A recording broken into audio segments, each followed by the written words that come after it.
High Sneha. Hello ma'am. আজকে তুমি আমাদেরকে দেখাবে এই 5-এর পাশে যদি কেজি লিখে দিই তাহলে কি গুণ করা যাবে, দেখাও।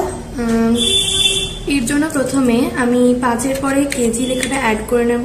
এরপর অ্যামাউন্টে গিয়ে যেমন গুণ করার নিয়ম হয় ঠিক তেমনই আমি গুণ করে নেব, কিন্তু এখানে আসবে না গুণফল, কারণ আমরা যদি নাম্বারের সঙ্গে টেক্সট গুণ করতে যাই সেখানে আমাদের অসুবিধা হবে ক্যালকুলেশনে। তাই এখানে আমি কেজিটা প্রথমে মুছে দেব।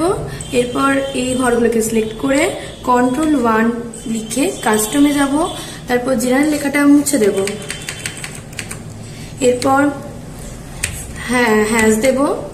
এরপর একটা স্পেস দিয়ে ডবল কোটেশনের মধ্যে লিখবো কেজি, আবার ডবল কোটেশন ক্লোজ করে দেবো। এরপর ওকে ক্লিক করলে সবগুলোতে কেজি আসবে।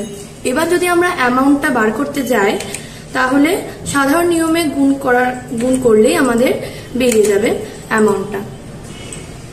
এই যে সব অ্যামাউন্ট বেরিয়ে গেল। বাহ, ভেরি গুড, খুব সুন্দর হয়েছে।